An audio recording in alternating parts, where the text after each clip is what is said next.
because resentment, frustration, impatience creates a very incoherent heart. Yeah. And when that heart becomes incoherent, you stop trusting yourself. There's no energy there. You stop trusting in your future. Wow. So then, if there's physical evidence in your brain and body, physical evidence to look like the event has already occurred, it's quite possible you'll be thinking neurologically within the circuits of your future, and you'll begin to feel chemically within the boundaries of that emotion of your future. There are only two reasons you can't manifest your dreams. The first reason isn't obvious to most of the people. It's because you aren't specific enough. This means that you generally know that you want to be successful in something, you want better health, you want more money and happiness. But you aren't specific enough. Most people believe they do know what they want, but that's the common misconception. If I wake you at 3 a.m., will you be able to describe to me exactly what you want in a very great detail and tell me how you feel now when your desire is manifested? Probably not. The second reason are the destructive feelings we have all the time. Feelings are your magnet. Whatever feeling you have right now, you're attracting more experiences that will make you feel the way you feel right now. This means that you get exactly what you give. It also means that you should be more disciplined in choosing what you will think and feel. No matter if you do or don't know, you're choosing what you will experience every second of your life. Joe Dispenza will explain the whole process. Enjoy. And how you think and how you feel is your state of being. And now your state of being is living in the future instead of the past. Now, the moment you disconnect from the emotion of your future because of traffic or some coworker or your ex or whatever people come up with, now you're back to the energy of your past. And now you're going to start looking for it, analyzing why hasn't it happened? Well, if you're feeling the emotion of your future, why would you look for it? Because you would feel like it already happened, and that is the place where the magic happens. So then you can't just do this, get up, and then return back to your old state of being. You got to maintain that modified state of mind and body. When life happens? Well, let me finish. If I punch you in the face right now, how do you maintain? Well, of course.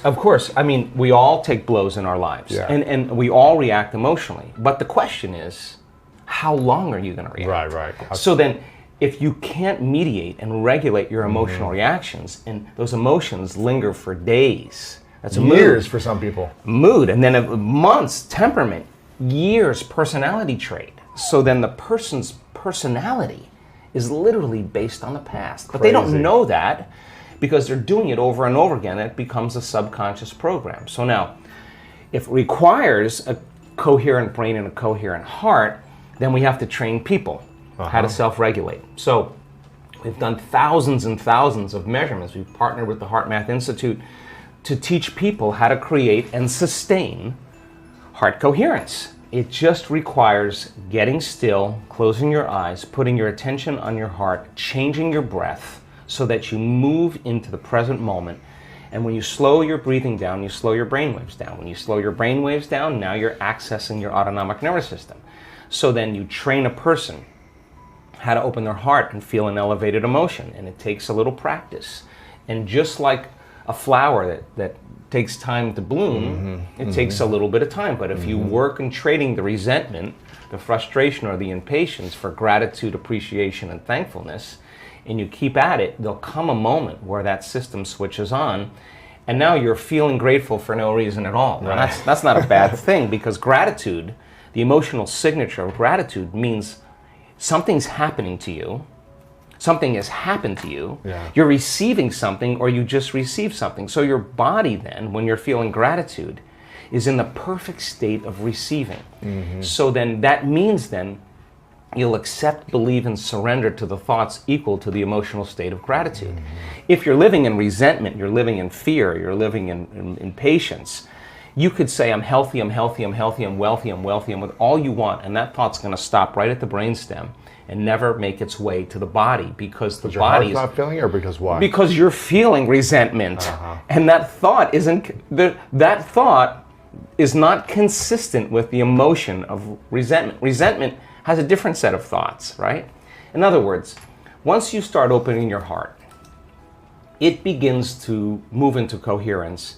It begins to produce a measurable magnetic field up to 3 meters wide. Now that's frequency, that's energy.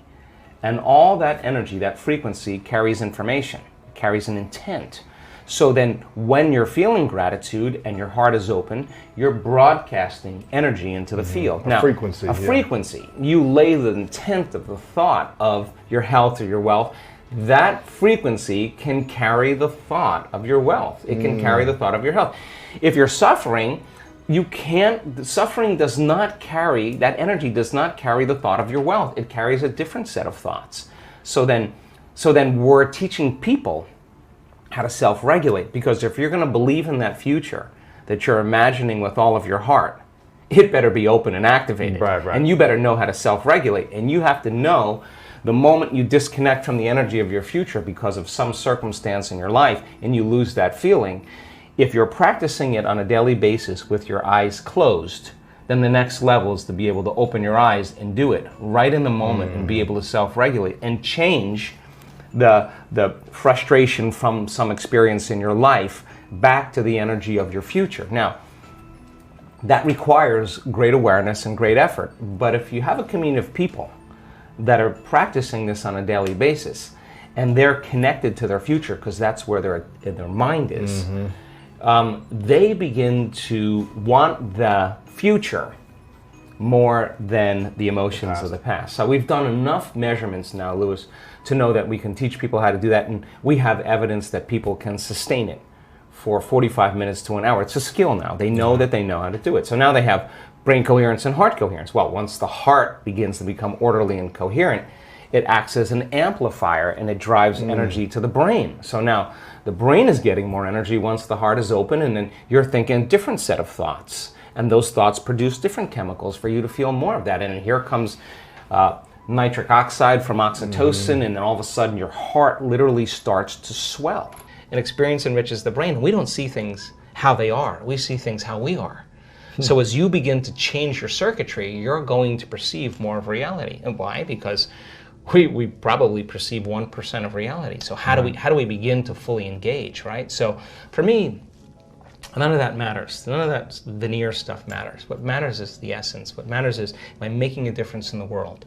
How can I begin to affect change and help people to heal or create a better life for themselves, and not do it matter to matter, with bravado and adrenaline and all that. That's the old way. This is about connecting, and instead of going and getting it, creating a field where you draw it to you, and the synchronicities and the coincidences and the opportunities that are coming to you as a result of you doing the inner work, you're going to rush less in your life, and you're going to be more aware of your energy. And nobody changes until they change their energy. And when you change your energy, you change your life. But that doesn't mean you change your energy, do a meditation, and you get up and then get on a freeway and flip people off. Right. You just disconnected from the energy of your future. You got to be greater than the conditions in your environment. You got to maintain that state of being. You got to be greater than the habits and emotions of your body.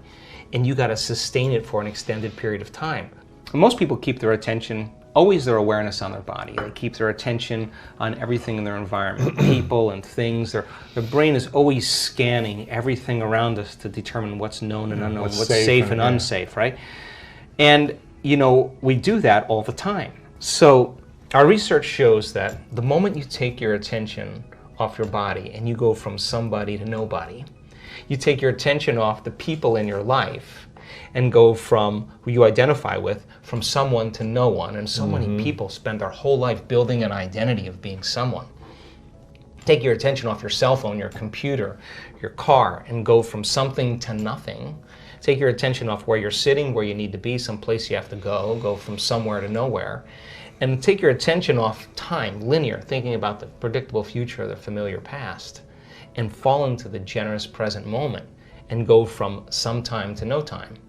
Then all you're left with is consciousness. And that's the moment you're no longer playing by the same rules of matter to matter.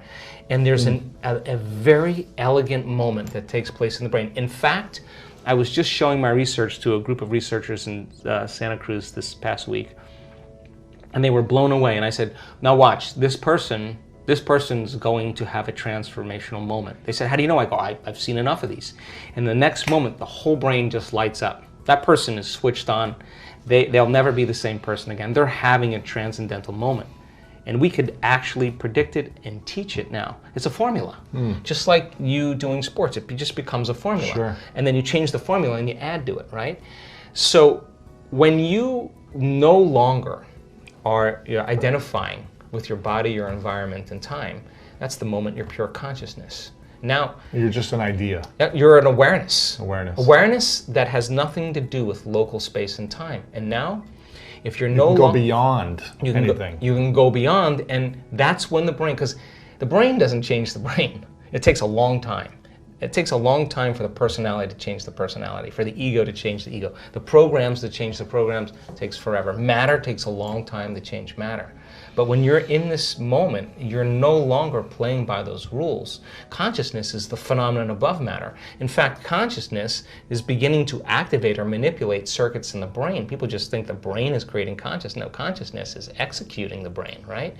So then, if the brain can change, then the mind doesn't change the brain. Mind is the brain in action. It's consciousness that changes it. So when people begin to disengage and get beyond themselves, you are at your absolute best when you get beyond yourself. Now, getting the person to that point. How does someone get to that point? Yeah, so we teach them that formula. We teach them to that point where all of a sudden they reach that generous present moment where they just feel connected. And when they're in that place, all the things they thought they wanted, they actually no longer want it because they feel like they already have them. This is the most important thing you will learn. As Joe Dispenza just said, you're choosing your future with your mind. You can't stop doing this. Choose your desired future, paint the picture of your future in your mind and start remembering that future every day. That's the way to manifest your dreams. All the possibilities already exist for you. You need to learn how to become conscious enough to understand this and to choose what you want. You can think whatever you choose. You don't need to react to your environment all the time. The process of manifestation takes time in our reality, but that's the good thing, because if manifestation was instant, you wouldn't be able to enjoy your creations. You would just manifest everything you want and your life would last for a few seconds. Now you have the time to learn how your thoughts and feelings work and how to use them to manifest your dreams. And Joe Dispenza is the perfect teacher. This channel is dedicated to Dr. Joe Dispenza and his teachings, so feel free to subscribe. I'm talking about energy that's so outside of normal, but the arousal isn't coming from fear, which normally creates arousal. It's not coming from aggression, which normally creates arousal. It's not coming from pain. They are running into information. They're running into something profound, and the arousal is creating ecstasy.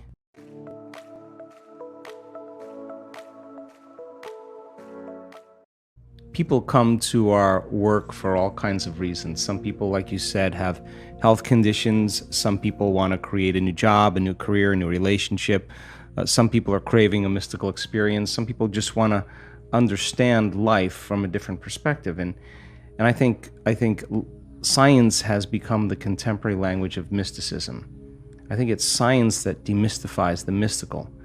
And if you can combine a little quantum physics with a little neuroscience, with neuroendocrinology, with psychoneuroimmunology, the mind-body connection, epigenetics, all of those sciences point the finger at possibility. And if you talk about religion, if you talk about culture, if you talk about tradition, even spirituality, I notice that you divide an audience. But science, in a sense, creates community. So people come for all kinds of reasons. And what I've learned in the last year or so is that what people really want is wholeness.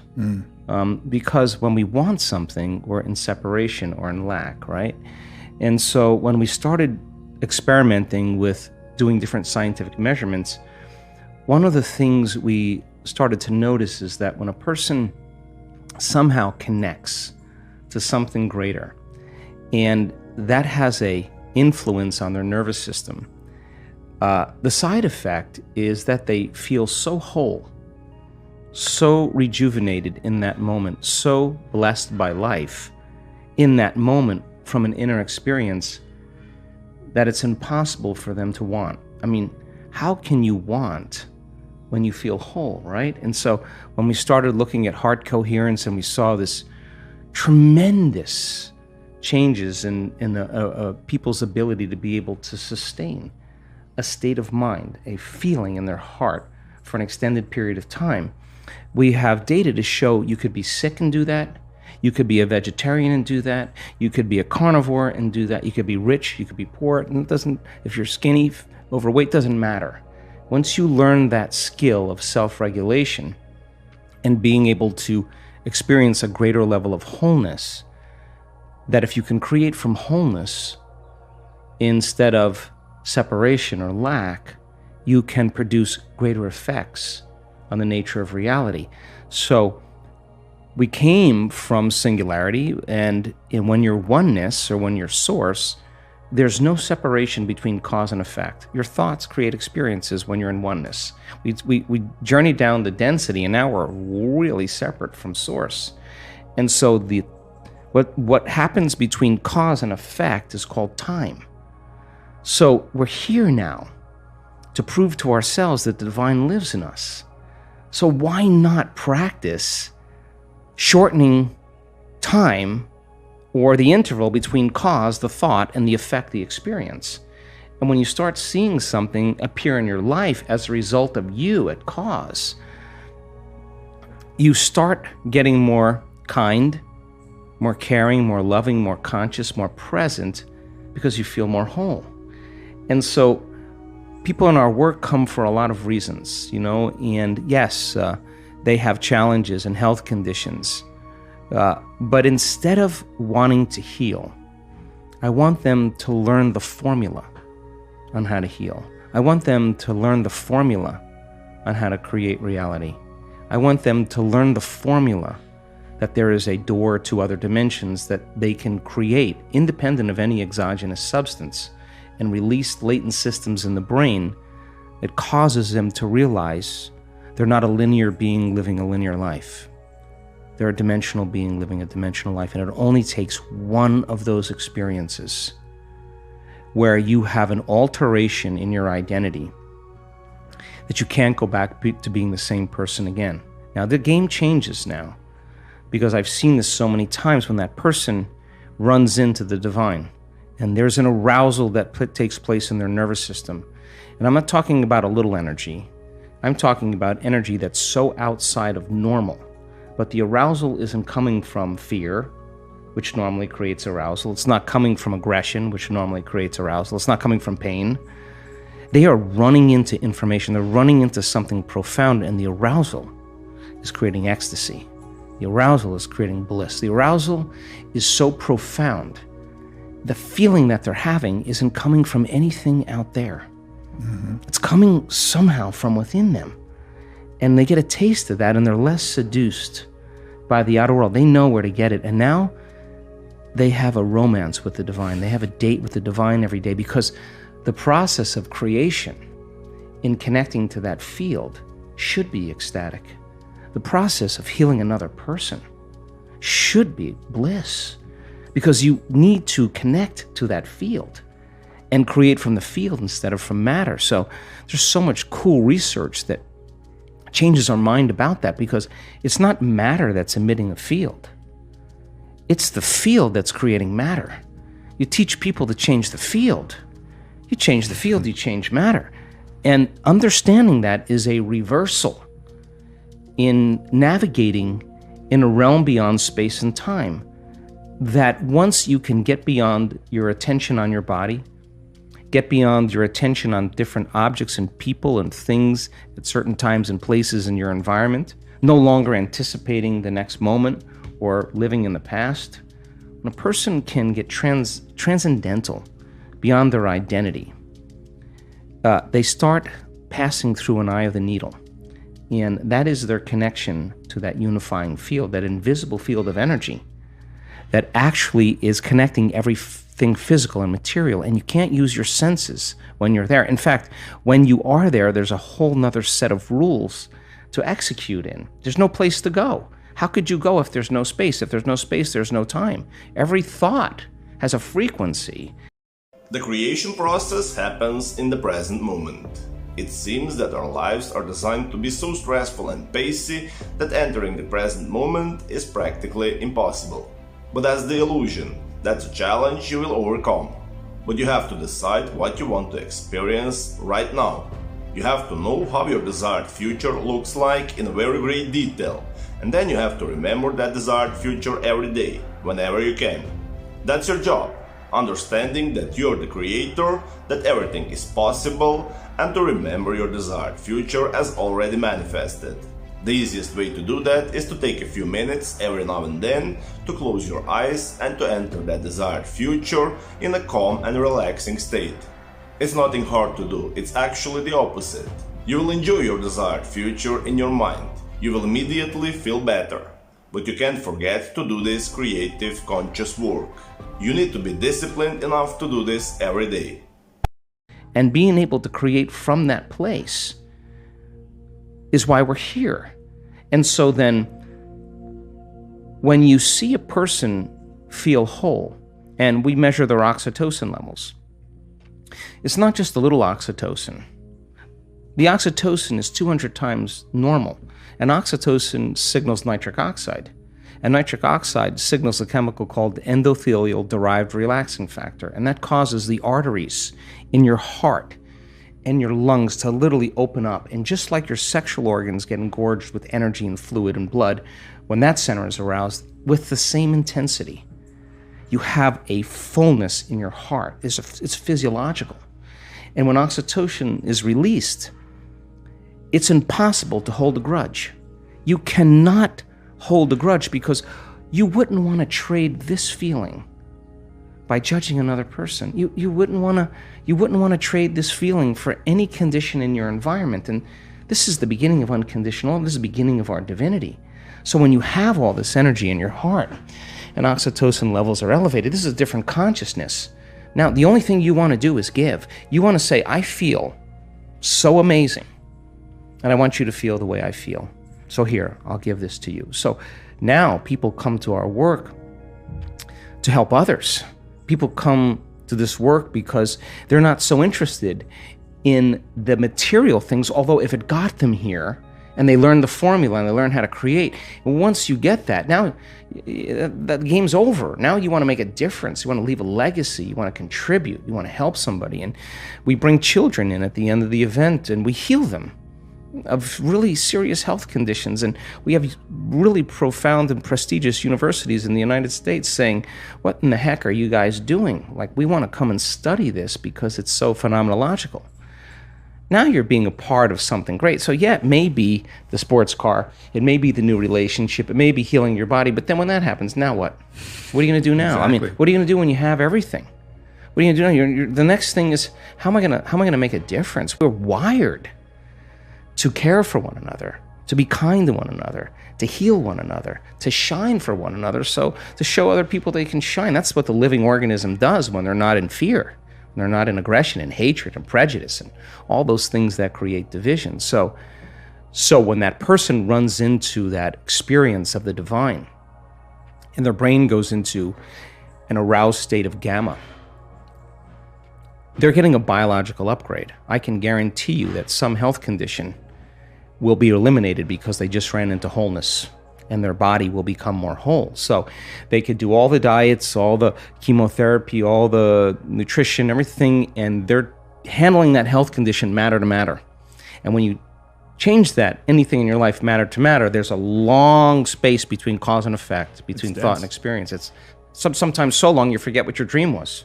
Mm-hmm. But when you run into it and you produce an immediate effect, now you're doing it in no time. It's happening in the moment.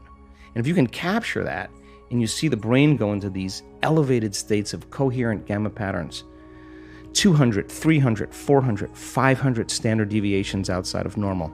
That person can't make their brain do that. That's a subjective experience that we're capturing objectively. And we say to that person, what was that? And it's ineffable. They don't have the words to describe what a mango tastes like. They don't have the words to describe what the divine is. You got to just experience it. I hope you got all the answers you were looking for. If you have any other questions or things you want to learn, continue with the videos to your left and right. This channel is dedicated to Dr. Joe Dispenza, and you will find here everything you need to learn. Never stop learning and always know that you can manifest your dreams.